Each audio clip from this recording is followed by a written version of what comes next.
Depuis plus de 700 ans, les Templiers ont fait naître de nombreux mythes et des légendes fantastiques. Auraient-ils pu découvrir durant leur mission à Jérusalem la mythique Arche d'Alliance, un fabuleux trésor ou un incroyable secret sur la vie de Jésus? À travers cette enquête, vous allez découvrir la véritable histoire des Templiers. Mais nous suivrons également les pistes qui nous mèneront vers d'incroyables découvertes. Une aventure bien réelle, digne du Da Vinci Code, remplie d'énigmes étranges, de tableaux codés et de constructions étonnantes. Les Templiers ont existé. C'est de l'histoire. Les mythes et les légendes ont leur intérêt, surtout lorsqu'elles sont à décrypter. Il y a 10 lettres, 8 et 2. Pourquoi ça? Pourquoi ce choix et cette manière? Qui possède le trésor? Qui détient les secrets? Il dit qu'il a découvert une chapelle souterraine en dessous du donjon de Gisors. On part des Templiers jusqu'aux francs-maçons, c'est une sorte de théorie sur une conspiration qui expliquerait comment le trésor est arrivé sur Oak Island.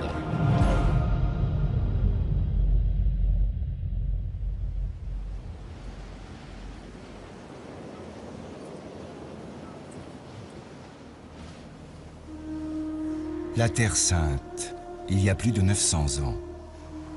À cette époque de croisade, de très nombreux pèlerins se retrouvaient sur les chemins de Jérusalem. Mais en ces temps de guerre religieuse, les routes n'étaient pas sûres, et nombreux sont ceux qui perdaient la vie attaqués par des brigands de tous bords. Pour l'historien des religions Frédéric Lenoir, c'est cette insécurité qui allait marquer le début de l'aventure des Templiers. Il était impossible de sécuriser la route de Jérusalem, que ce soit par voie de terre ou par voie de mer. Et l'idée est venue à quelques jeunes, finalement, qui n'avaient aucune formation particulière, qui n'étaient ni des clercs ni des militaires de métier, de créer une milice qui allait sécuriser la route pour les pèlerins. Le but primitif, c'était donc de sauvegarder les chemins de pèlerinage. Ensuite, ça a été de surveiller les points de passage essentiels des itinérants, des commerçants, mais de simples chrétiens qui s'en allaient sur les routes d'Europe. C'est donc sur cette idée de protection des pèlerins qu'un chevalier originaire de Champagne, Hugues de Pin, allait créer une nouvelle milice, les pauvres chevaliers du Christ. Une petite armée composée d'à peine 10 chevaliers et qui allait très vite rejoindre la Terre Sainte.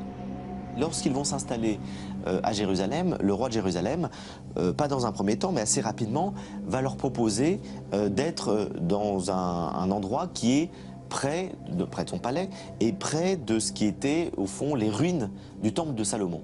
Et progressivement, leur nom va changer et ça va devenir les pauvres chevaliers du Christ et du temple de Salomon. Et de fil en aiguille, on va les appeler les chevaliers du temple, les Templiers. Très vite, grâce au soutien du pape, de Saint-Bernard et de nombreux seigneurs d'Occident, l'ordre des Templiers, le premier ordre militaire et religieux d'Europe, allait acquérir une immense notoriété. En 1139, le pape Innocent II leur octroya de nombreux privilèges. En moins d'une centaine d'années, grâce à la gestion moderne de leurs terres, à la création d'un système bancaire ingénieux et aux nombreux dons qui leur étaient faits, les Templiers devinrent incontournables dans les domaines économiques et militaires. L'ordre du Temple se développa à travers toute l'Europe chrétienne. Mais à la fin du XIIIe siècle, après la perte du royaume de Jérusalem, l'immense pouvoir des Templiers allait finir par réveiller les jalousies et les ambitions du roi de France, Philippe le Bel.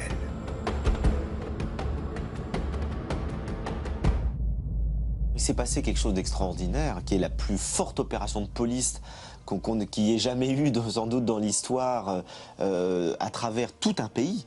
C'est que Philippe le Bel a réussi, dans le plus grand secret, à envoyer des lettres à tous ce qui était à l'époque l'équivalent, on va dire, des commissaires de police des régions de France, en leur disant « vous n'ouvrirez cette lettre qu'à telle date ». Et lorsqu'ils ont ouvert cette lettre, c'était la veille du vendredi 13 octobre 1307, il leur ordonnait, le lendemain matin à l'aube, d'arrêter tous les Templiers dans toutes les commanderies templières de France. Donc c'est une opération incroyable. Et le fait qu'elle soit restée secrète, c'était encore quelque chose d'assez étonnant. En tout cas, elle reste secrète. Et les Templiers ont été arrêtés un vendredi 13, ce qui a frappé la population, parce que c'était des gens très puissants, qui étaient très enracinés. Il y en avait des centaines de commanderies en France. Et donc ça a tellement frappé l'imaginaire qu'effectivement, depuis, l'idée du vendredi 13, qui porte malheur est resté enraciné dans les mentalités françaises. Enfermés, isolés et surtout torturés, les Templiers finiront par révéler des crimes surprenants. Ils avouèrent avoir renié le Christ, craché ou marché sur la croix, et même adoré une tête satanique. Ce sont des calomnies. On n'a trouvé aucune trace historique sérieuse qui permet de dire que les Templiers n'étaient pas des chrétiens ou qu'ils étaient une secte qui adorait des idoles. Tout ça est totalement faux. On les a traités d'hérétiques, on les a traités de parjures, on les a traités de tous les noms, parce que, pour les besoins de la cause, il fallait vraiment les salir et les condamner, pour les éliminer. Sous la pression, après avoir tenté de les défendre, le pape Clément V accepta finalement de dissoudre l'ordre des Templiers en 1312. Et quelques années plus tard, le roi de France réussit à obtenir la condamnation à mort du dernier maître de l'ordre du Temple, Jacques de Molay. Jacques de Molay, le maître des Templiers, a donc été brûlé en 1314 par Philippe le Bel. Et selon la légende, il aurait sur le bûcher lancé une malédiction à la fois au pape et au roi de France en leur disant « l'année ne se terminera pas sans que vous ayez rendu des comptes au tribunal de Dieu ».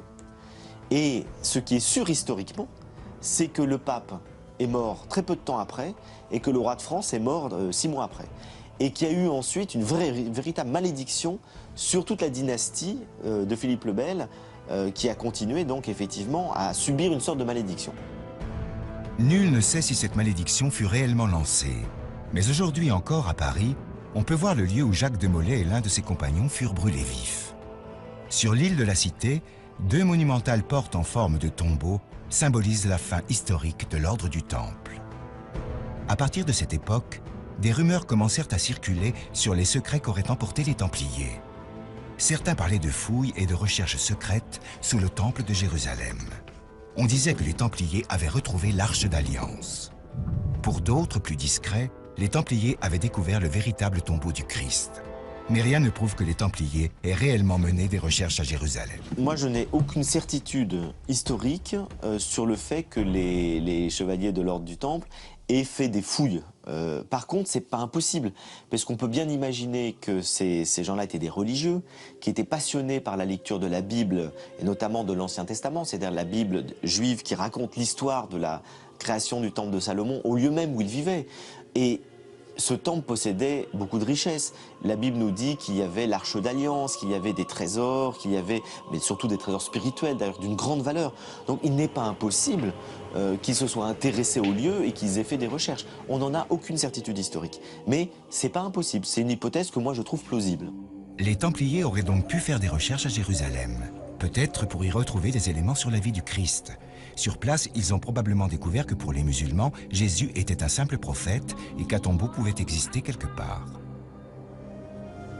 Ils vont connaître la religion musulmane et du coup, ils vont être plus proches des musulmans que bien d'autres chrétiens qui vivent en Europe, qui ne les connaissent que par des a priori, des légendes, des on-dit, des mythes, etc. On sait par exemple que les musulmans à l'époque les appelaient nos amis les Templiers, même s'ils étaient des ennemis quand même, c'est-à-dire quand ils combattaient, on ne se faisait pas de cadeaux, hein.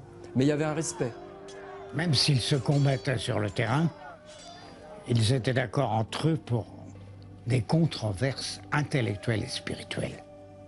Les Templiers avaient aménagé leur quartier général à Jérusalem, avaient aménagé dedans donc une petite pièce où les musulmans pouvaient venir prier. Ce qui est quand même assez incroyable, ce n'étaient pas des fanatiques. Ces épisodes historiques ont bien sûr contribué à faire naître les légendes autour des Templiers. L'une des plus connues concernerait un convoi secret qui aurait quitté le Temple de Paris juste avant leur arrestation le 13 octobre 1307. Un convoi de chevaliers et de chariots qui aurait emporté les archives, les secrets ou le trésor des Templiers. Quand les sbires de Philippe le Bel sont allés explorer le Temple de Paris,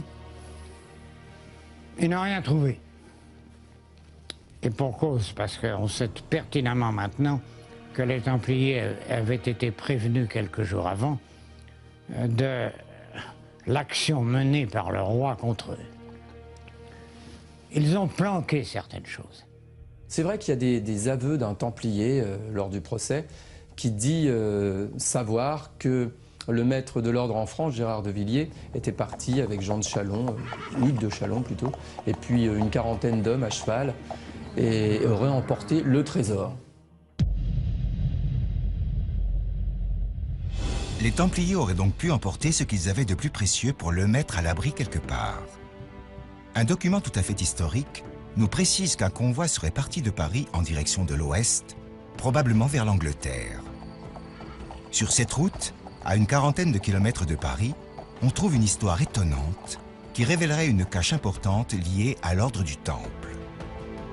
Arrêtons-nous à Gisors, en Normandie, où un homme dit avoir découvert il y a 60 ans le trésor des Templiers.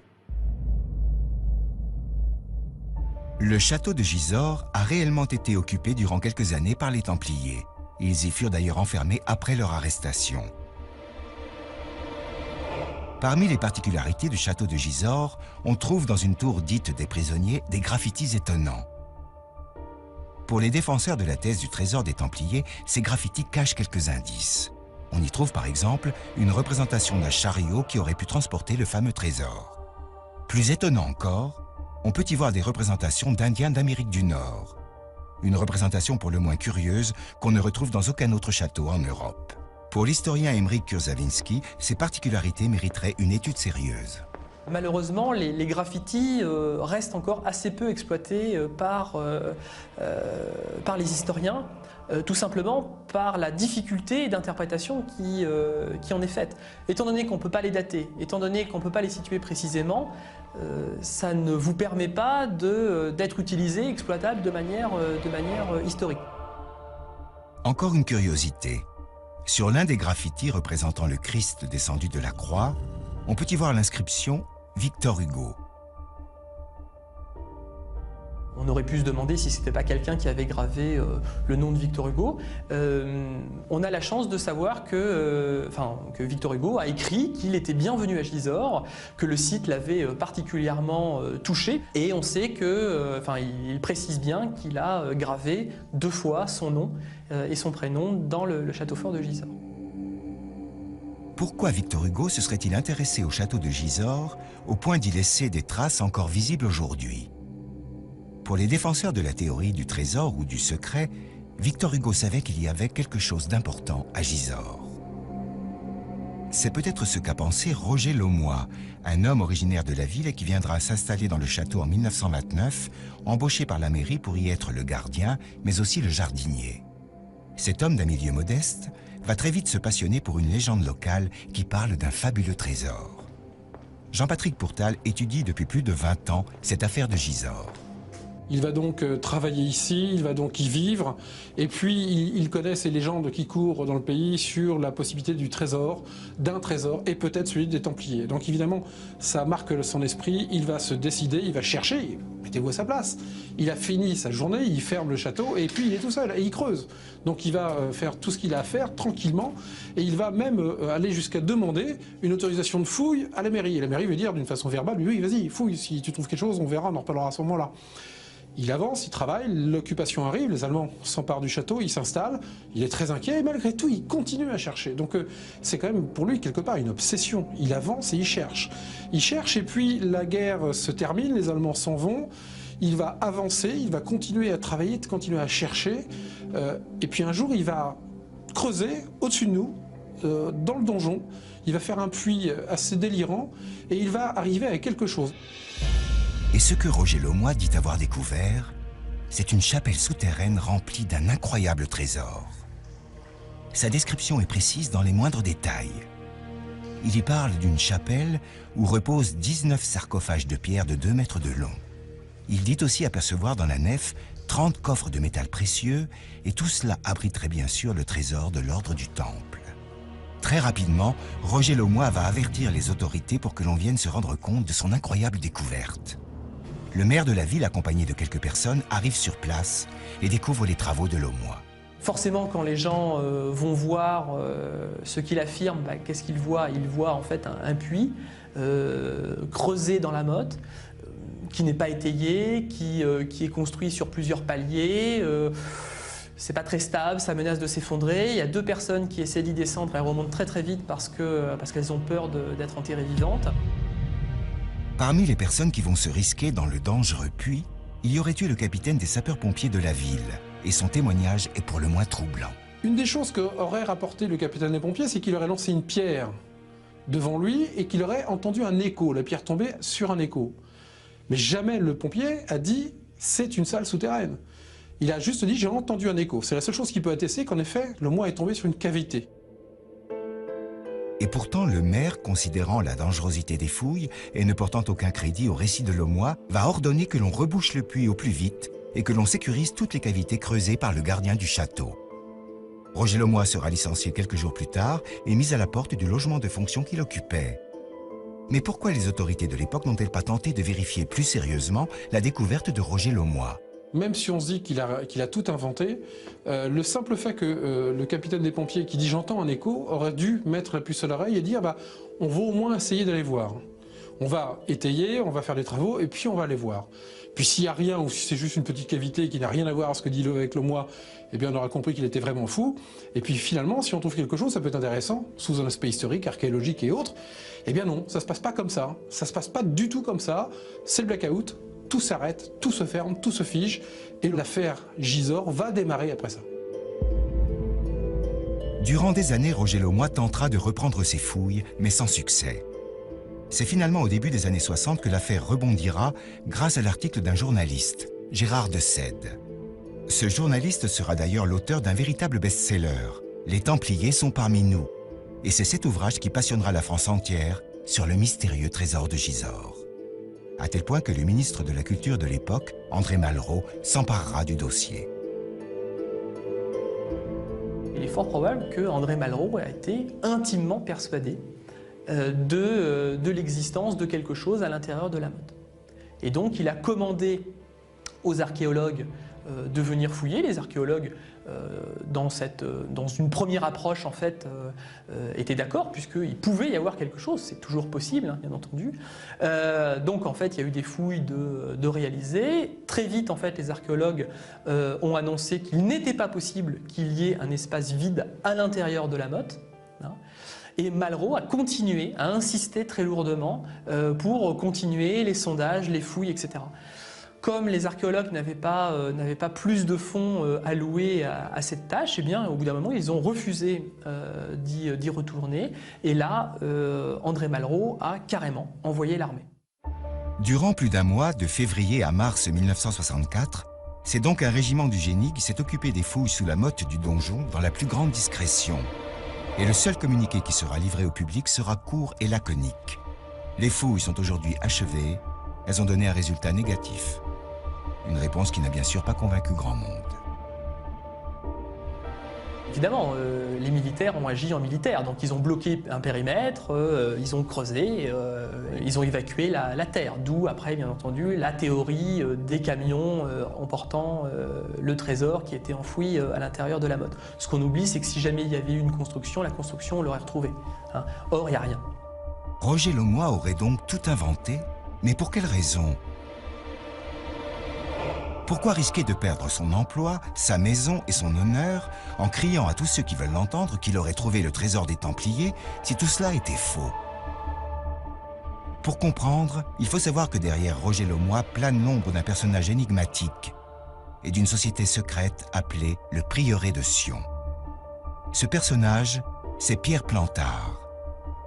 Un homme qui rêvait de notoriété et qui se faisait passer pour le dernier descendant d'une lignée royale.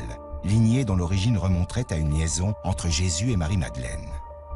C'est d'ailleurs lui qui est à l'origine du Prieuré de Sion, une association tout à fait officielle créée en 1956 et qui inspirera largement les auteurs de romans à succès. Pierre Plantard aurait croisé la route de Roger Laumois avant sa découverte. Nous avons pu rencontrer le secrétaire général du Prieuré de Sion, un homme qui a bien connu Pierre Plantard et Roger Laumois. Pierre Plantard allait régulièrement à Gisors. Il a eu très vite connaissance de Laumois. Pierre Plantard, à l'époque, avait une expression, il disait « Laumois, je l'ai dans l'œil ». Et dès que Pierre Plantard était présent, Roger Laumois se tenait tranquille. Il est donc possible d'imaginer que Pierre Plantard ait pu manipuler Roger Laumois en lui faisant croire à une histoire de trésor templier. Mais dans quel but? Pierre Plantard possédait-il des informations concernant un trésor à Gisors? Des informations qu'il aurait pu partager avec Roger Laumois. Roger Laumois n'est jamais entré dans cette salle. Il ne l'a jamais trouvée. Par contre, il avait connaissance de cette description précise, voire d'un plan, pour être aussi précis. Et Roger Laumois, rusé comme il l'était, a adopté la tactique suivante. Il a creusé, bien entendu, et il n'a rien trouvé. Ou du moins pas cette chapelle. Et donc, il a décidé d'en faire le maximum de publicité, sachant que si on trouvait la chapelle, lui étant à l'origine de la découverte, il devait lui en revenir une partie. On ne saura peut-être jamais s'il existe une cage templière à Gisors. Ce qui est sûr, c'est que Roger Laumois a fini sa vie dans la misère et la solitude sans jamais dévoiler la vérité sur ses fouilles. Il est donc temps de poursuivre notre quête et de repartir vers l'ouest, comme l'ont peut-être fait les Templiers. S'ils avaient fui Paris en direction de l'ouest, c'était sans doute pour rejoindre l'Angleterre. Là-bas, ils auraient pu rejoindre leurs frères en sachant qu'ils ne seraient probablement pas poursuivis par le roi Édouard II, qui, lui, avait refusé de croire aux accusations dont ils étaient l'objet. Même si l'ordre du Temple a disparu officiellement quelques années plus tard, les chevaliers restaient bien présents sur le sol anglais. Aujourd'hui encore, on retrouve les traces de leur présence un peu partout, et notamment à Londres. C'est d'ailleurs là que l'on retrouve dans le quartier historique de la ville une église particulière, Temple Church. Ce monument religieux a bien été bâti par les Templiers suivant une architecture originale s'inspirant de leur quartier général à Jérusalem. L'endroit, parsemé de symboles, recèle un véritable trésor. Les sépultures des légendaires, mais tout à fait réels chevaliers templiers.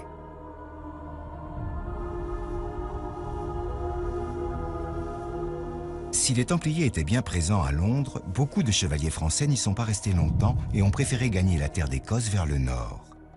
Sur cette route, à nouveau, on trouve un lieu mystérieux, le parc de Shugborough Hall. Ici, au beau milieu de nulle part, en pleine campagne, se dressent des monuments étonnants dont l'un comporte un code mystérieux encore aujourd'hui non résolu. Cet endroit au charme particulier, on ne le doit pas aux Templiers, mais à la famille Hanson, une famille de grande noblesse très influente au XVIIIe et au XIXe siècle et qui est à l'origine de l'aménagement du site et de toutes ses constructions. C'est ce que nous confirme Lionel Van Thorp, prêtre et écrivain, spécialiste de cette affaire. La famille Hanson faisait partie depuis très longtemps de la noblesse anglaise. C'étaient des aristocrates, très proches de la royauté et du gouvernement. Je dirais qu'ils étaient très influents. C'étaient des gens très importants et qui étaient particulièrement habiles pour influencer l'histoire. La particularité de la famille Hanson, c'est qu'elle doit sa fortune à George Hanson, un navigateur capitaine de la marine royale qui parcourut toutes les mers du monde en participant régulièrement à des batailles navales pour le compte de la couronne d'Angleterre. Il fut remarqué sur les côtes d'Amérique du Nord où il mit en échec plusieurs navires, notamment français. Mais c'est la capture d'un galion espagnol et du trésor phénoménal qu'il contenait qui rendra la famille Hanson particulièrement riche. Malheureusement, George Hanson ne profita pas longtemps de ce magot. Après sa mort, c'est son frère Thomas Hanson qui fut chargé d'embellir les lieux et d'ériger les monuments que l'on peut encore voir aujourd'hui, comme nous le confirme Richard Kemp, le manager principal de Shugborough Hall. Les monuments à Shugborough ont été construits grâce à l'argent du trésor espagnol capturé par l'amiral Hanson. Thomas Hanson, son frère, qui vivait ici sur le domaine, souhaitait utiliser cet argent pour donner à Shugborough une envergure nationale. En fait, il voulait créer le domaine britannique le plus impressionnant de son époque. Donc, Thomas a engagé les plus grands architectes, les plus grands artistes pour recouvrir le parc de monuments superbes, modernes, très différents et vraiment uniques pour l'époque. Les monuments disposés sur l'ensemble du domaine sont au nombre de 8 et symbolisent les voyages du navigateur George Hanson. On y trouve des références à l'Égypte, à la Chine, à la Grèce ou à l'Italie. Mais l'un de ces monuments, appelé le monument des bergers, est le seul qui fait directement référence à un tableau particulier, les bergers d'Arcadie du peintre français Nicolas Poussin. Juste en dessous de la sculpture, on peut y voir un code gravé dans le marbre il y a plus de 2 siècles. Un des mystères les plus étranges et sûrement le plus intéressant de cette sculpture des bergers, ce sont les 10 lettres gravées en dessous du monument. Il y a un D, un peu plus bas que les autres, 8 lettres et un M de l'autre côté de l'inscription. Ces 2 lettres isolées sont à l'origine du surnom que les spécialistes ont donné à cette énigme, le code DM. Ce qui est fascinant, c'est que l'on retrouve une référence à un code DM dans la littérature du Moyen-Âge, et notamment dans un ouvrage connu dans le monde entier, Les Centuries de Nostradamus. Dans le quatrain 866, on découvre le texte suivant.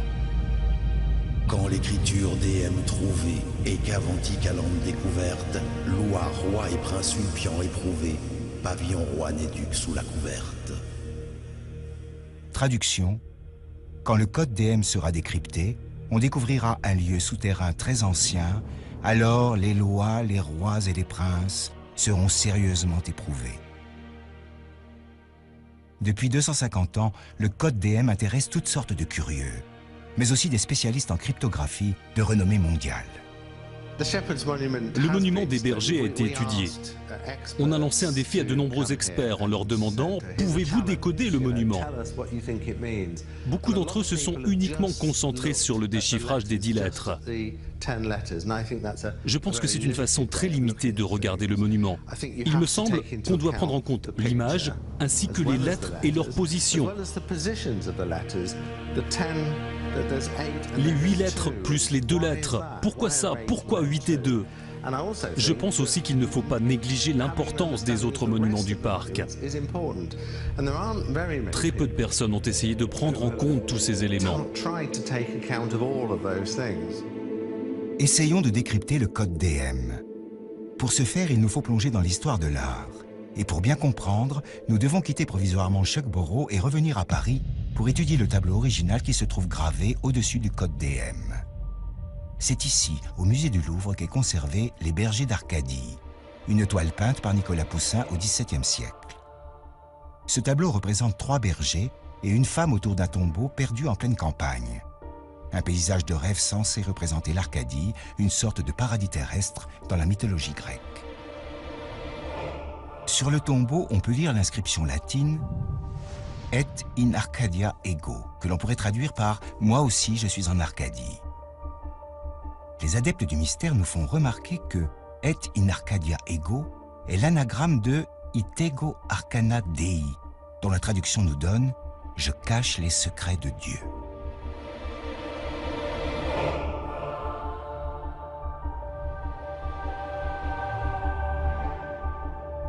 En observant les mains des bergers, on s'aperçoit que leur posture n'est visiblement pas très naturelle.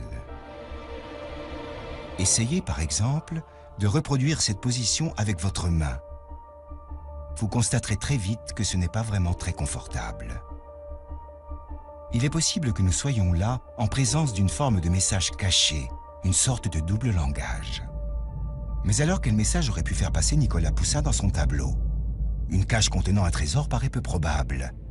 Un secret lié à la religion? La piste semble plus séduisante, puisqu'on sait que ce tableau fut commandé en 1635 à Nicolas Poussin par un haut dignitaire de l'Église, un cardinal qui deviendra pape après avoir reçu les bergers d'Arcadie. Ce pape conserva d'ailleurs le tableau à Rome durant quelques années. Le roi de France s'intéressa lui aussi à Nicolas Poussin, et on a pu retrouver une correspondance pour le moins étrange entre un proche du roi de France et un ami fidèle de Nicolas Poussin. Voici d'ailleurs un extrait de cette lettre. Lui et moi, nous avons projeté de certaines choses dont je pourrais vous entretenir à fond dans peu de temps. Des choses qui vous donneront, grâce à Monsieur Poussin, des avantages que les rois auraient grand-peine à tirer de lui et qu'après lui, peut-être, personne au monde ne redécouvrira dans les siècles à venir. Et ce, sans beaucoup de dépenses, et cela pourrait même tourner à votre profit. Et ce sont des choses si fortes à rechercher que quoi que ce soit sur la Terre maintenant ne peut avoir une meilleure fortune et ne peut être égalé. Quel secret détenu par Nicolas Poussin pourrait donner à celui qui les détient un avantage si fantastique que personne au monde ne le retrouvera dans les siècles à venir. Pour tenter de percer le mystère, nous nous sommes rendus à Rome. C'est dans cette ville que Nicolas Poussin a longtemps vécu parmi l'élite artistique et religieuse. C'est aussi là que le peintre fut inhumé en 1665 dans la petite église de San Lorenzo in Lucina. Une église édifiée sur les ruines d'un très ancien lieu de culte chrétien et qui recèle certaines curiosités, comme cette porte secrète dissimulant un trône qui servait exclusivement au pape lors de réunions en petit comité. C'est donc ici, dans cette église, que l'on peut découvrir un monument dédié à Nicolas Poussin.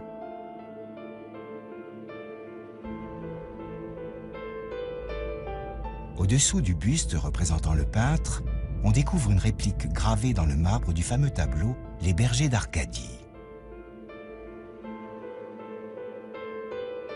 Parmi les 200 œuvres du peintre, c'est ce tableau qui a été choisi pour honorer la mémoire de Nicolas Poussin.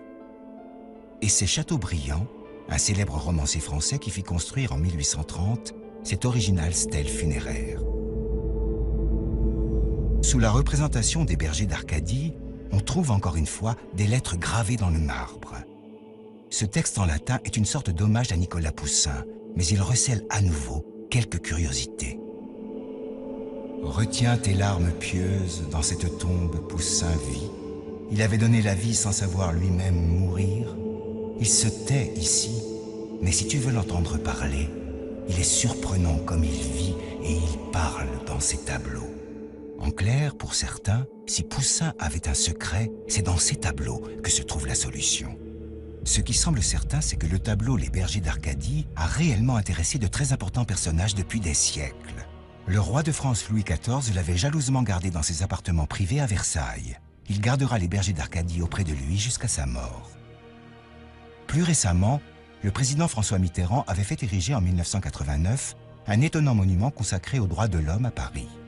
Parmi une foule de symboles maçonniques, on trouve gravé dans le bronze dès l'origine Nicolas Poussin, Les bergers d'Arcadie et In Arcadia Ego. Encore une référence à cet unique tableau qui intéressa les papes, les rois, les artistes, les grands écrivains et même le navigateur George Hanson à Shugborough Hall. Retour donc en Angleterre devant le monument des bergers. La réplique gravée dans le marbre n'est pas tout à fait conforme à l'œuvre originale du peintre Nicolas Poussin. Si l'on observe la gravure, on s'aperçoit qu'elle fut volontairement abîmée. À l'origine, on pouvait y voir le doigt d'un berger qui indiquait la lettre N, le pouce étant posé sur la lettre R. Ce n'est d'ailleurs pas la seule différence puisqu'on s'aperçoit que la reproduction sculptée a été inversée et qu'on y a rajouté une deuxième tombe de forme pyramidale sur le tombeau principal. À ce jour, il existe des dizaines d'hypothèses concernant l'interprétation du tableau et du code DM. Les théories les plus fascinantes et les plus sérieuses nous renvoient pour la plupart aux Templiers. D'après leurs auteurs, la gravure ferait figurer le tombeau du Christ, la bergère serait Marie-Madeleine et le berger à la barbe symboliserait un Templier. Différentes méthodes ont été utilisées pour décrypter le code. Certaines dévoilent des lettres cachées dans la gravure, d'autres, grâce à la position des mains, révéleraient aussi quelques précieuses lettres. Mais quelle que soit la méthode, si complexe soit-elle, leurs auteurs arrivent presque tous au même résultat. En commençant par le N, on obtiendrait le mot Nova Scotia. 10 lettres qui forment le nom latin d'une province canadienne appelée aujourd'hui Nouvelle-Écosse. Ce qui est frappant, c'est que l'un des mots figurant sur la gravure fait référence exactement à la même région du monde. En effet, si on soustrait le R de Arcadia comme nous l'indique le pouce du berger, on trouve le mot Acadia. Or, il se trouve que Acadia est tout simplement l'ancien nom français de la Nouvelle-Écosse au Canada, un endroit qui fut en plus fréquenté par le navigateur George Hanson. À l'époque de Nicolas Poussin, cette province s'appelait donc Acadia, et quand la famille Hanson fit construire le monument, le nom de cette même province était Nova Scotia.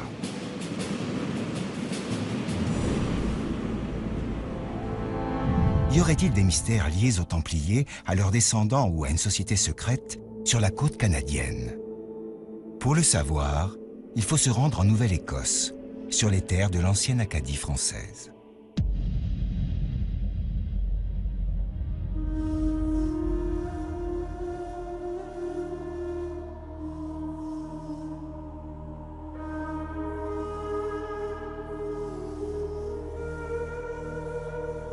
Sur place, il est clair que l'on trouve de nombreuses traces du passage des Français dans cette région qui se nommait bien Acadie et qui était dirigée à l'époque de Nicolas Poussin par un certain Isaac de Razilly, grand chevalier de l'ordre des Hospitaliers de Saint-Jean de Jérusalem, un ordre qui avait hérité des biens des Templiers. De nos jours, on peut encore trouver quelques rares descendants des Acadiens. Les premiers colons français arrivaient là en 1604. Nous avons rencontré l'un d'entre eux qui parle encore français et qui nous a éclairé sur certaines questions, et notamment sur l'origine du nom Acadie. On n'est pas certain de l'origine.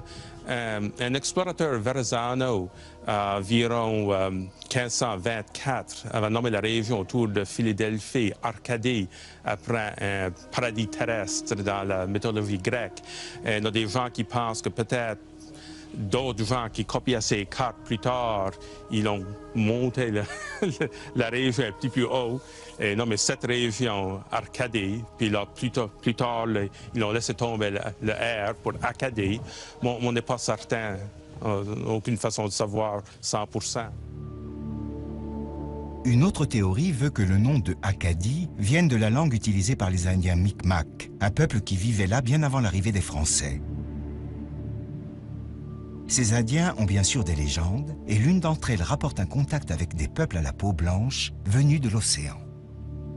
Eh bien, selon les Mi'kmaq, dans leur tradition orale, ils parlent des Blancs qui ont venu les visiter avant les Français. C'est possible qu'ils l'ont visité en Nouvelle-Écosse. Je pense que ce sera environ les 1400 ou à ce temps-là. Là, on n'a aucune preuve. Les archéologues n'ont rien trouvé. C'est dans la tradition orale. Mais c'est une possibilité qu'il y avait déjà eu des Européens qui ont visité en Amérique du Nord et au moins ici en Nouvelle-Écosse avant l'arrivée des Français. Il faut noter que dans l'art pictural des Indiens Micmac, on retrouve des symboles qui pourraient s'approcher d'une croix templière, rouge sur fond blanc. Des légendes, mais pas de templiers et encore moins de trésors. Pourtant, il suffit de suivre la Gold River, la rivière d'or, pour trouver une histoire surprenante. Cette rivière, au nom qui fait rêver les chercheurs de trésors, se jette à Mahone Bay. Là-bas, on peut y découvrir des dizaines de petites îles. L'une d'entre elles, Oak Island, l'île aux chênes, cache un véritable mystère encore non élucidé de nos jours. L'histoire débute en 1795. Daniel McGuinness, un homme de la région, va découvrir une petite clairière sur cette île à l'époque recouverte de chênes. Dans cette clairière, la trace d'une petite dépression laisse penser qu'on a rebouché un trou. Pour lui, pas de doute, il pourrait s'agir là d'un trésor enterré par des pirates. C'est donc accompagné de deux de ses amis qu'il reviendra sur place avec quelques outils. Danny Enigar vit à quelques kilomètres de Oak Island. Il est considéré comme l'un des spécialistes les plus sérieux de cette étonnante affaire. Ils ont commencé par creuser à l'endroit de cette petite dépression, là où ils pensaient trouver l'or des pirates. Après avoir creusé un demi-mètre de profondeur, leurs pelles sont tombées sur quelque chose de dur. À ce moment-là, ils pensaient bien sûr avoir découvert le trésor. Cependant, tout ce qu'ils ont découvert, c'est un puits de 4 mètres de diamètre. Un puits construit qui avait été apparemment comblé par des pierres. Ils ont dégagé ce qu'ils ont pu, et notamment la terre qui était mêlée à de petits cailloux. Il y avait aussi des pierres plates. Et tout ça, bien sûr, en espérant trouver à tout moment le trésor.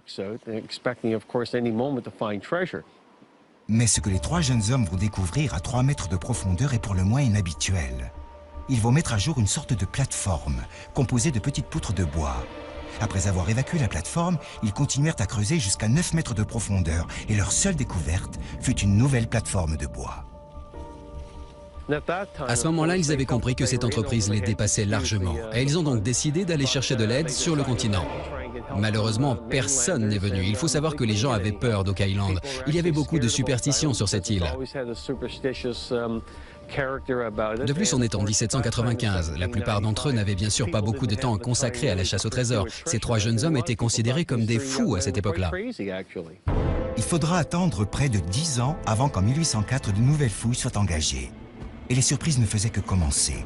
Tous les 3 mètres, ils retrouvèrent des plateformes composées de poutres de bois, mais aussi des pierres sculptées en forme de cœur, des morceaux de charbon et des fibres de noix de coco.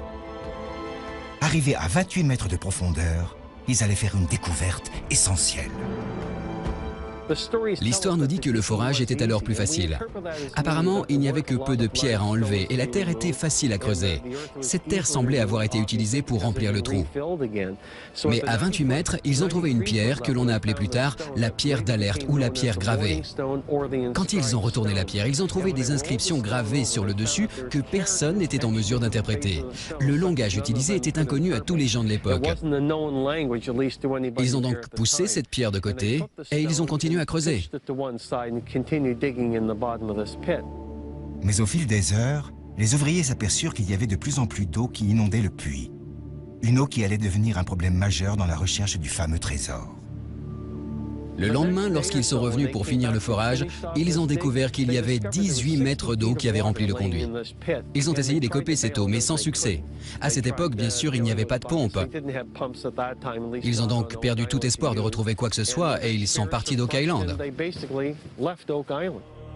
Durant près de 40 ans, ce puits de 30 mètres de profondeur resta inondé et la fameuse pierre qui contenait probablement un message essentiel disparut totalement de la circulation. Mais à partir de la fin du 19e siècle, des dizaines de chercheurs accompagnés de moyens techniques et financiers phénoménaux viendront tenter leur chance sur Oak Island pour trouver le fameux trésor. Parmi eux, un certain Franklin Roosevelt, le futur président des États-Unis, est venu creuser sur l'île et s'est intéressé aux recherches jusqu'à la fin de sa vie.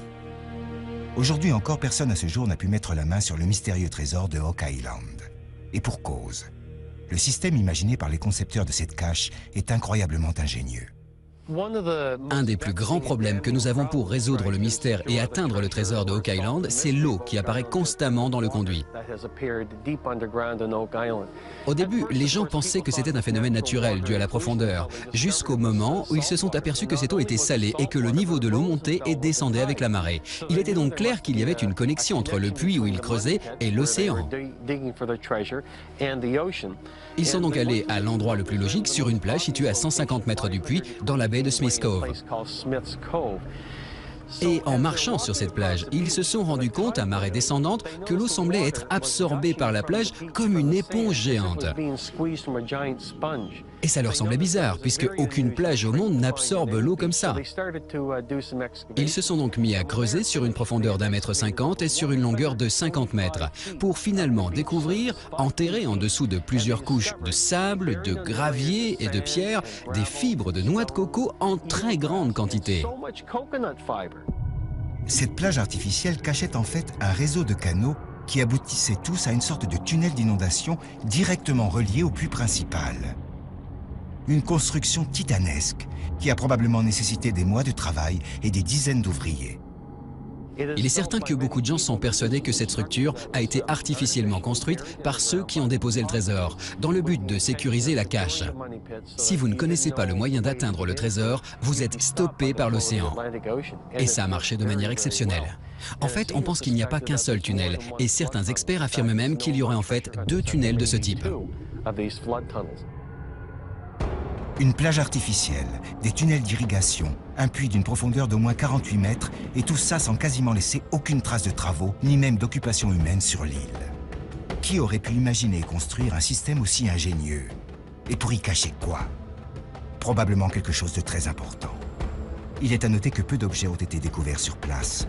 On a tout de même retrouvé un minuscule morceau de parchemin à une profondeur de 43 mètres.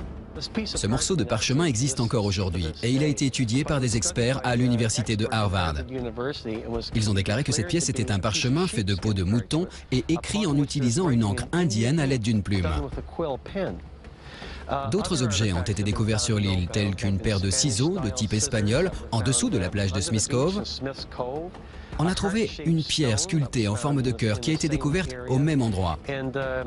Et durant des forages assez profonds qui ont été réalisés sur l'île de Oak Island, à la fin des années 60, au début des années 70, on a découvert des morceaux de chêne et des fils métalliques qui étaient si vieux qu'au moment où ils ont été exposés à l'air libre, ils se sont oxydés immédiatement et se sont littéralement désintégrés. Quelques expertises et tentatives de datation ont bien été réalisées sur des fragments de bois et sur les quelques objets retrouvés sur l'île. Mais les résultats restent flous et ne font qu'amplifier le mystère, puisque les estimations vont de 1420 à 1750. Pire encore, les fibres de noix de coco ont elles aussi été analysées par un laboratoire canadien dans les années 70. Et le résultat a de quoi surprendre. Il y a beaucoup d'analyses qu'on peut remettre en doute à propos de Oak Island, mais il y a une chose que personne ne peut expliquer. Ce sont les fibres de noix de coco qui furent découvertes et que l'on peut encore trouver sur l'île si on sait où chercher. Quelques fibres ont été analysées et elles ont été datées du 7e ou du 6e siècle. Je ne pourrais pas vous dire quelle est la précision exacte de ces analyses, mais ce sont des informations que nous avons et sur lesquelles nous travaillons. Une chose est certaine, jamais on n'a vu pousser de cocotiers en Nouvelle-Écosse. Alors, quelle est la civilisation qui aurait pu construire une cache aussi extraordinaire? Un système aussi complexe, sans aucun équivalent dans le monde? Ce qui semble clair, c'est que le groupe d'hommes qui a construit ce système devait avoir une grande connaissance dans la maîtrise de l'eau, mais aussi une discipline quasi militaire et surtout un culte du secret qui dépasse l'entendement. Puisque sans les fouilles entreprises par hasard sur l'île, jamais personne n'aurait entendu parler du fabuleux trésor de Oak Island. D'après tous ces critères, il semble logique à certains que les Templiers ou leurs héritiers aient pu être les constructeurs de cette cache hors norme. Pour moi, la théorie la plus intéressante est celle centrée autour des Templiers, bien que ces théories ne tiennent pas à grand-chose. Surtout quand on sait que l'Amérique fut découverte par Christophe Colomb près de 200 ans après la fin des Templiers. On pourra tout de même relever que les Templiers possédaient une flotte importante, de bonnes connaissances en navigation, mais aussi excellaient dans l'art de la construction et dans la maîtrise de l'hydraulique. Ils étaient également reconnus pour leur discipline militaire et leur sens du secret quasi monacal. Des clients parfaits pour les défenseurs de cette théorie, qui précisent que par la suite, ce seraient les représentants de l'ordre de Malte, puis les francs-maçons qui auraient été les gardiens discrets du secret de Oak Island. Il est vrai que la présence de hauts représentants de l'ordre de Malte est bien attestée au XVIIe siècle sur ces terres. Et il faut noter que l'une des plus anciennes loges maçonniques d'Amérique a été créée ici, en Nouvelle-Écosse, en 1738. Les adeptes de la théorie des Templiers sur Oak Island se basent aussi sur une récente découverte. Oui, il y a quelque chose qui a été découvert et qui a bien sûr enflammé les esprits chez les défenseurs de la théorie des Templiers. Parmi les nombreux objets découverts, on a trouvé sur Oak Island une pierre avec la lettre G gravée dessus. Maintenant, si vous recherchez des informations sur la franc-maçonnerie, vous pourrez vous apercevoir que la lettre G est un symbole qu'ils utilisent dans l'allégorie, et les Templiers peuvent être aussi connectés à la franc-maçonnerie. Donc certaines personnes, en mettant ces faits ensemble, ont élaboré une théorie très intéressante liant les Templiers, la franc-maçonnerie, une sorte de conspiration qui expliquerait pourquoi le trésor aurait été apporté ici à Oak Island. Aujourd'hui, l'île de Oak Island est totalement privée et son accès est interdit. De nouvelles fouilles sont en cours. Mais beaucoup pensent qu'on ne trouvera rien dans ce puits, pour une simple et bonne raison. C'est qu'il est possible que le trésor, ou pour certains le tombeau mystique, ait été déplacé au XVIIe ou au XVIIIe siècle. Et pourquoi pas par Lord Hanson, le propriétaire de Shugborough. Le mystère n'est donc pas près de s'éteindre. Et si ces voyages à travers le monde et les légendes autour des Templiers ne nous ont pas permis de mettre la main sur un trésor ou un secret fabuleux, il faut noter que le seul et unique véritable trésor templier a été trouvé en France, à Pin, sur les lieux même où est né le premier maître de l'ordre, Hugues de Pin. Une découverte surprenante qui est arrivée en 1998 à Bernard de la Cour, un habitant du village qui a mis la main sur un véritable pactole. 700 pièces de monnaie en argent datant de l'époque des Templiers, d'une valeur historique inestimable. La découverte a été très importante. C'était quelque chose qu'on ne peut pas expliquer parce qu'une découverte comme ça, j'étais loin de penser qu'un jour ça m'arriverait. Déjà, premièrement, les monnaies étaient agglutinées ensemble, étaient collées, ça faisait des paquets de monnaie. Et je ne pouvais pas savoir la quantité qu'il y avait exactement au départ. Mais quand même, je me suis rendu compte que c'était quelque chose de très important. Une découverte importante et bien réelle, mais qui est loin du mythe nous décrivant des richesses fabuleuses, des documents secrets ou un tombeau caché. Il existe, comme nous l'avons vu, de véritables énigmes historiques et des zones d'ombre autour des Templiers. Mais la seule chose dont nous pouvons être sûrs, c'est que les Templiers restent, 700 ans après leur disparition, une source d'inspiration intarissable que l'on retrouve dans les romans, les films ou les bandes dessinées. Tous entretiennent le mystère et contribuent à enrichir le mythe. C'est ainsi qu'aujourd'hui, les Templiers sont encore parmi nous. Quand on commence à creuser un peu dans le sens des légendes, on peut se poser énormément de questions et des fois il est tentant de répondre par des suppositions mythiques, légendaires, parce que l'homme a besoin d'imaginaire, quoi, tout simplement. L'être humain a besoin d'enchanter le monde. Et donc, on crée tout le temps des contes, des légendes, des mythes. Alors, il y a des contes pour enfants et il y a des contes pour adultes. Et le mythe templier, c'est un conte pour adultes. Tout ça, c'est de la légende. Mais la légende ne repose jamais sur rien. Les mythes, les légendes ont leur intérêt, surtout lorsqu'elles sont à décrypter, lorsqu'elles ont été conçues pour cela. Et c'est beaucoup plus fréquent qu'on ne l'imagine.